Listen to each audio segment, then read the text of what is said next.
안녕하세요. 빅머니의 권미란입니다. 낙폭 과대에 따른 기술적인 반등 영역에 들어섰습니다. 반등을 어디까지 즐길 수가 있을까요? 기술적인 반등, 주가가 급격하게 하락했을 때 나타나는 단기적인 반등 형상을 이야기하고 자율적인 반등이다라고 이야기도 합니다. 보통 주가가 변동이 심할 때 추세선과 반대 방향으로 단기간에 일시적으로 3분의 1 또는 3분의 2 정도까지의 반작용을 보여주는 경향이 있다라고 하는데요. 3분의 1까지의 반등이라면 2100선의 언저리까지, 3분의 2 정도까지라면 2170선까지의 지수 반등이 가능하다는 계산이 나옵니다. 6월 트럼프 정책에 거센 국면이 이어질 수밖에 없겠다. 따라서 트럼프 대통령의 지지율을 잘 보자라는 내용을 어제 알아봤었는데요.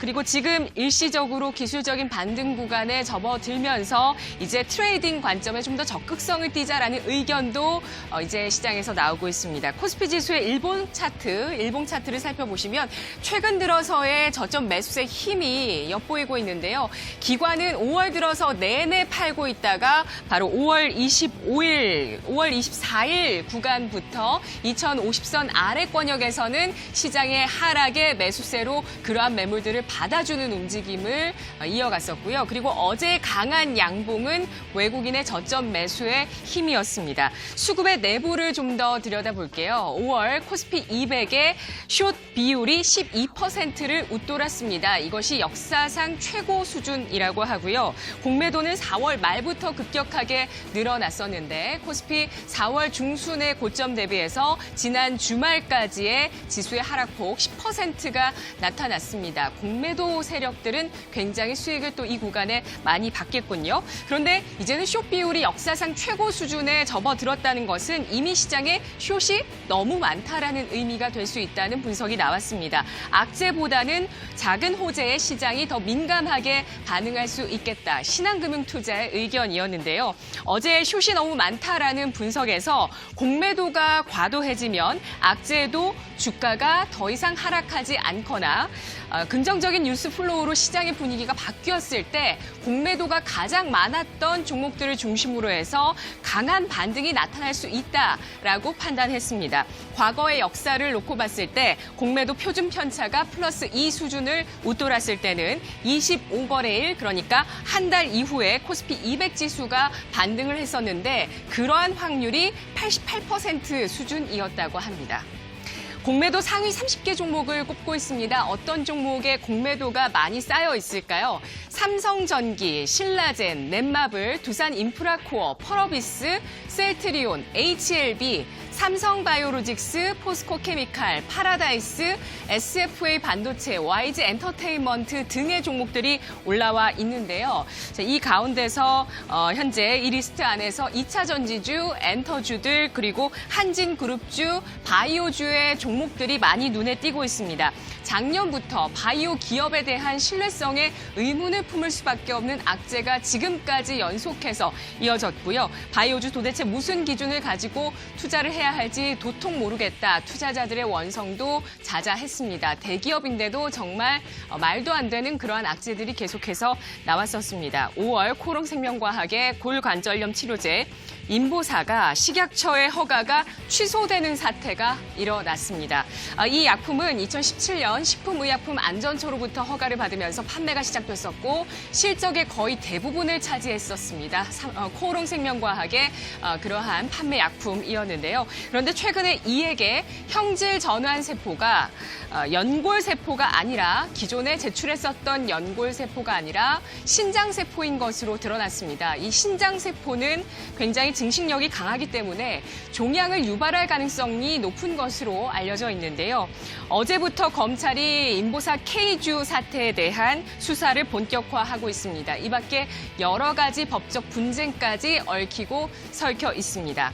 바이오주 악재가 충분히 반영되면서 낙폭이 과대했다는 사실이 이제는 주가를 끌어올려줄 수 있을까요? 공매도 상위 종목에 들어가 있었던 삼성바이오로직스와 셀트리온에 대한 최근 증권사의 분석이 눈에 띄고 있습니다. 이 두 가지 종목은 코스피 시가총액 10위권 안에 들어가 있는 대형 바이오 주들이고요. 바이오 시밀러 기업이죠.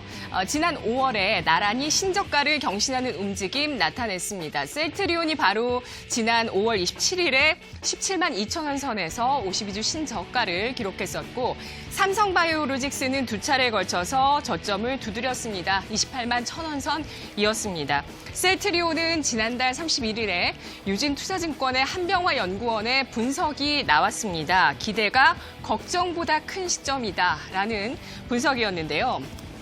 이 한병화 연구원은 지난해 4월에 바이오주에 버블이 끼었다라고 공식화하면서 바이오주 버블론에 불씨를 제공했었던 그러한 연구원이었습니다. 그의 말대로 바이오주의 버블이 꺼지게 되면서 지난해 4월부터 지금까지 의약품 업종의 차트는 하락 추세를 이어가고 있는 모습인데요. 그런데 셀트리온에 대해서 긍정적인 의견을 제시했습니다. 이제는 셀트리온의 주가가 하락이 과도하다는 점을 주목하자라고 이야기를 하고 있고요. 그리고 현재 많은 투자자들이 셀트리온에 대해서 기대하기보다는 리스크만 보는 국면이다. 그러한 리스크로는 경쟁 심화 그리고 약가 인하, 수익성 악화 등을 꼽고 있는데요. 하지만 지금 이 시점 아직 기대를 저버리기는 이르다라고 판단을 하고 있습니다. 셀트리온의 주가의 기술적인 반등을 예상하면서 미국 시장 내에 항암제 바이오 시밀러와 또 유럽의 램시마 SC의 성공 여부에 따라 셀트리온의 제2의 성장기에 진입하는 시점을 하반기에 맞이할 수도 있겠다 이렇게 판단을 하고 있는데요. 이것을 대비하는 전략이 지금 필요하다. 특히 우려가 가득한 이 시점에서 적절한 매수 타이밍이 될 수 있다라고 판단하고 있습니다. 자, 이러한 제2의 성장기 진입을 검증하는 시기가 하반기가 될 것으로 보고 있고요. 하반기에 대비해서 매수해보자 투자 의견은 27만 원 목표 주가로 제시를 하고 있습니다. 삼성바이오로직스는 한국투자증권에서 오늘 분석이 나왔는데요. 지금 주가는 막연한 두려움이 충분히 반영된 수준이다라고 분석을 하고 있습니다.